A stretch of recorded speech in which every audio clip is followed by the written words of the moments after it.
Krista mingin tum kau ni du sakna chi bai thaber kabu veka cheu tum kau ni lo mom tak lali suwa Krista ro puizia puang chuaka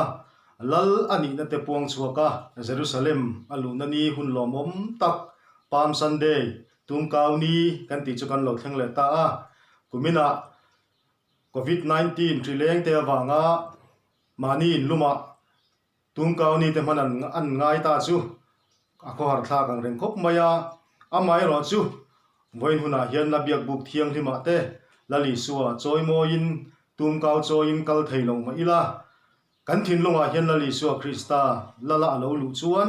chu tu ka lu chu a om lo wani mani mun thava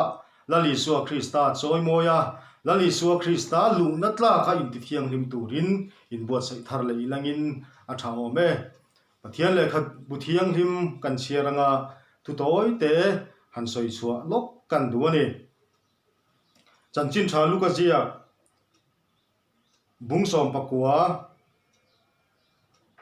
chang som thum le thum khat mai hi kan chiarange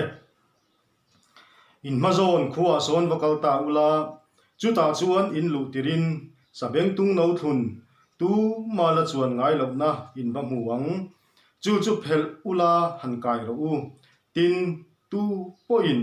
enga nge in phel tian zo cheu chuan heti hian soyang cheu lalpa ina du ani ti in atia voina karin ngana tur chu lalpa ina du ani ti kan sarman thu pui tur lo ni selangin atha ange tum kau ni wuak ve ta hian chanchin engamo han soi thua tur remchang tak tak a omin ka sia chung te chu kan soi ma salokanga lali suwa Krista hi van aro pui taka om thei ania mishing te minon tan chua kher po hi angai lo thei ani amai ro chu athil siam te singa chungnung ber mishing te min mangai na wangin Bethlehem ranin tloma alo pianga ichon khovela aron wak vaya mishing te anga athil siam te anga lo piangin aron wak vai ta a tichuan Calvary tlang cross a misual berte thi dan ti lumina oma khen be ina oma chutiang chon khovela hian choi moi na lo zo lovin lali so Krista hian ahun kha amangralani chu nang le keimin mangai na awang ani tichuan lali so Krista chu khovela tlom takin lo kala ro puina le choi moi na dong ngai lo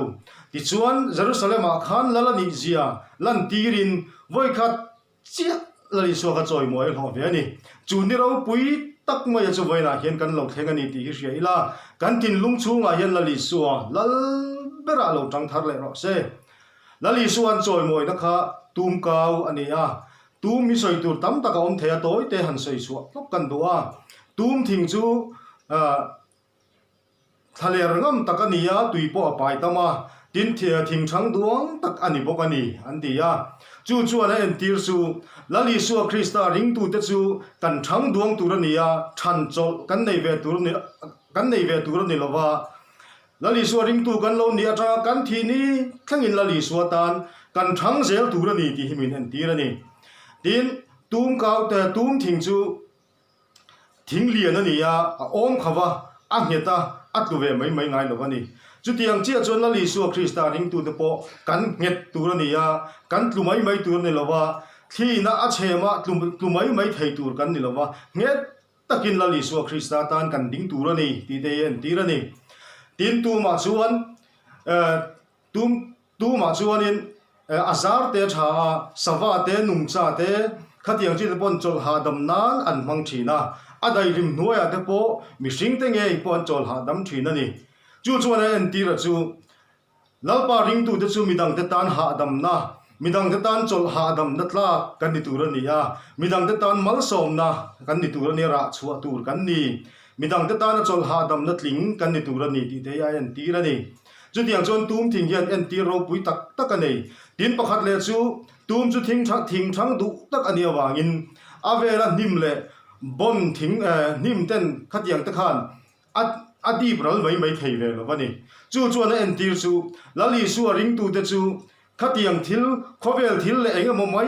mai na adi bral mai thei kan ni turani lo ti himin en tirani chu wang chon tum kher lali suwa choi moi na an lo mang po hi a oma ne na tum kau choi lali suwa Krista an lo choi moi tum thinga hian zir tur tam tak ring tu ten kan nei kha khazir chuak thei turin voina hian in buat sai langin ti te kha kan soi du ani arab ho da chuan tum thing hi mangai na entir nan te an lo manga tin ne na entir nan te bon lo mang khatiang zong khan entiro pui tak anei vek maya chumi entiro pui tak mai tele dum thing atanga zir tur kan nei te zo zir chuak thei turin kanin buat sai tulani tin lali suwa Krista kha achu lali suwa Krista khan achuan na turata na sabeng tunga thang sabeng tung hi saro pui tak ani lova sa a tak ani anti thina ni chu na nge entir kan ti chuan lali suwa Krista hian miro pui le mithil ti thei te thang lovin achuan na turata na hian mi te berpo alama in honga piang te na hian lali suwa in choi moi thina achuang thina ni ti hi a entir ani chuwang chon lali suwa chuan na tlak ni turin voina hian in buat sayang ukhai tin kan in som du ani ti chon lali suwa Krista khan sabeng tung chunga achuan don awangin azir tir te atir khan tu mala chuan ngai lo na ati kher kherani lali suwa Krista chuan na tlak ni tur chuan tu mala chuan na ngai lo thil khavel thil le enge mo mai na ati buai lo kan ni angaya chu lali suwa Krista chuan du na ni lali suwa chuan na tlak ni turin in ti thiang rimila in vong thiang rimila chung te chu voina hian zir suak ila avan thadon te lul em ti chuan lali suwa Krista kan ne na lo lu tang alo chuangang tin Jerusalem a choi moi tura alu khan lali suwa Krista kha mi puiten an lo choi moya an theyang to kin lali suwa choi moi turin an lo in buat saya ti chuan an puan te an lo pha a chol te an lo sa ta ti khan lali suwa kalda turata na lali suwa lu na turata na in hong takin lali suwa an lo choi moi ni chu tiang chia chuan ke ni po lali suwa lu na tla ki turin kan thil nei ro lu te nen po lali suwa choi moi turin lali suwa lu na tlak turin lo in buat sai ve ila lali suwa chuta chuan ro pui takin ron lu ta ke mani a hen ron lu donani ti thei voina hian kan fiat tharle atulin ka sia zir tur tam takom the thei thu thil tu te pon an soi thina sabeng tung po kha lali suwa ro pui taka Jerusalem khatia an han lu khan ama ngei po alo ro pui ve a ti chuan ro pui tar hian vina in sia chapo ne lo khatta andi ti chuan lali suwa tum kaunia Jerusalem lu nuwa khanin ama in avalut vele rok maya kha sabeng tung kha ma se mi te chuan achunga lali suwa chuan to lo wangin enga man lo ngai to reng lo maya so sabeng tung local anti ya dikhanin an lo vo vela an lo pet vel lungte an lo vongta hlau takin Jerusalem khuwa tan so san le ta ni ti te thon thuang de ten fiam thu ti te pon an soi thina chu chuan en ti ro pui tak anei chu lali suwa Krista hi kan ro pui na sabeng tung chunga khan lali suwa Krista ro pui berlal akha chuan to lo chuan sabeng tung khan ro pui na anei ve to lo wani chu wang chun lali suwa Krista hi kan moi na lali suwa Krista hi kan ro pui na lali suwa Krista hi kan chung nun ve na ani ti hi kan fiat ring tu te hian apoi mo ani lali suwa chuan datlak turin keimani in ti thiang limila keimani a hian lali suwa alo chuan hian keimani nge poi kan lo moi ve thina chuta chuan lali suwa hi moi khal kan tumanga lali suwa ro pui jok ni te kan lo tumang ti te la omani chu wang chun lali suwa Krista hi kan moi na ani ti hreng ila choi moi na zong te ro pui na zong te khatiang zong thil ti theina zong te lali suwa khum tirila lali suwa choi moi la chu tiang chuan keimani nge po hi choi moi in kan lo am ve sok do dani ti tei voina hian kan zir chuwa thar le atara kan du ani ti chuan khatiang lessons zir ti na poimo tak mai kha hemi chunga hian a om ve nuala ti chuan khatianga ka in bua sai chuan lali suwa Krista hi keimani ya hian choi moi in lo omanga keimani ya hian lo lu tanga lala aron tang thei do dani voina kan sarmon thu pui kan du lai bera hang i lo lu don to te ang lali suwa Krista chuan phung thuk na nei mi lovin azir ti ta kha tira khuwa in vakalanga ti chuan sabeng tung no thun in va muanga tu mala chuan na ngai lo in va muanga chu phel ula han kai ro u min enga tinge kha kha in phel anti chuan lalpa ina du ani tiang cheu ati ani voina hian kan in ngana tur chu lalpa ina du ani ti ani don ani apoi mo min ka sia a lali so krista hian phunga thuwe lawa sabeng tung kha an va muanga mi hring ngai tuana chuan hei lali chuan nana duwa Jerusalem a ro pui takalala ni sia pon suanan chuan nana duwa chu wang chuan hei mana duwa kan ron dil chawani vati om takani a ma sela li so krista ro chon chu athil tum dan ani ve lo han kai ro u ati ringot mai ni pel ula han kai ro u anei tu te dil boy ngai lo di chuan an va kai ta anei tu te po chuan kha enga tan nge in phel an tia azir tir ta chuan lalpa ina duani tin an chang tok maya ti chuan dial boy lovin lalpa chuan na turani awangin an hlan ta ni te poina lang kha sabeng tu kha chanchin thama thaya che ka phei chuan akianga anu nen te po an ti kher khera anei tu te khan anin tun nun na tur le an ro hlu ve ngoi po ni lawang ti soi thei ani lawani ma se chu nge chulani so Christian chuan na atana adu tlat chu phung thumi lovina dila anei tu te chuan lali suwa chuan turan ania wangin ui lovin lali suwa tan an lo hlan ngalani chu chuan en ti ro pui takanei lali suwa hian keima ni hian di la nei thina du anei thina chu lali suwa Christian he na hian phal taka ui lova kan pe ka ngai ani ti chuan lali suwa nun dan le Bible ram mi te nun dan le pathian rem ruat dan hi ama khop me pathian ro rel dan hi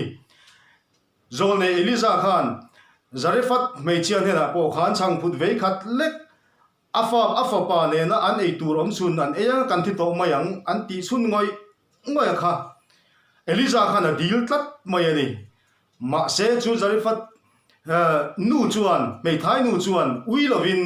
lalpa zol nei ta na chuan pe a ti chuan mal som tam tak an huta zo chang phut ei sen lo an huta zo kan ti kha kan hu a tin Abraham apo ko chuana chuan chi tha tu ni turin chi sang tam tak tha ni turin a ko chuaka afa pa nei chun na chu kum tam tak anu pui ching ani nuwa fa pa ape a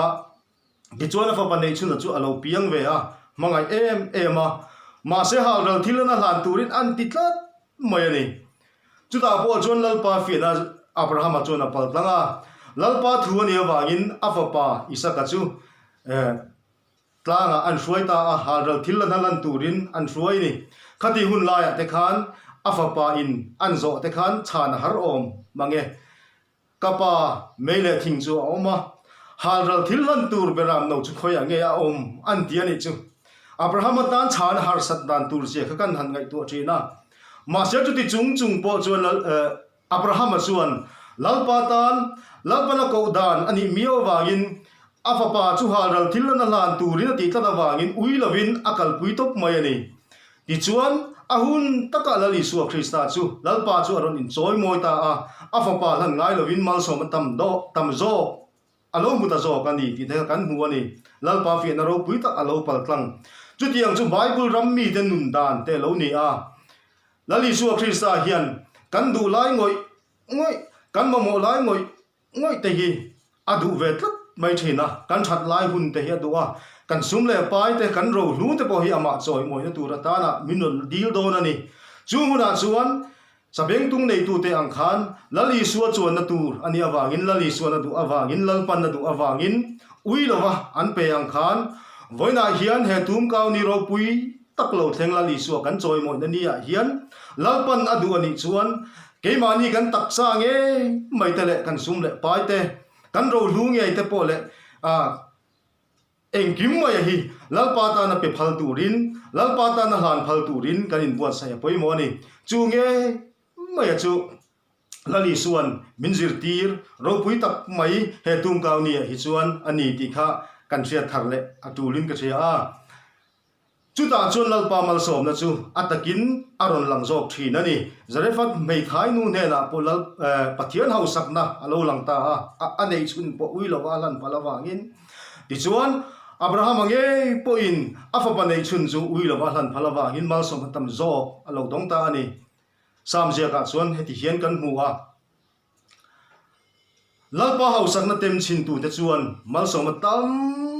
tak an dong thin ani ti hi kan hmu ani chu wang chuan lalpa hau sakna hai baturin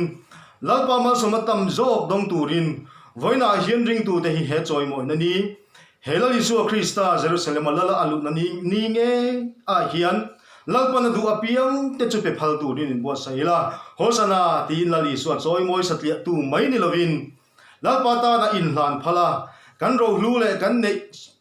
ro sum te nen bo la Yeshua choi moi tu ni jok thei tu ra in bo sai tu rin voina hian kan in som du ani lalpa in adu ani ti kha voina hian kan thin lunga lo lut thar le sela ti chuan la Yeshua ya takin ke ma ne hian choi mo in lo manga la Yeshua choi la Yeshua lu na tlak turin in ti thiang hlimila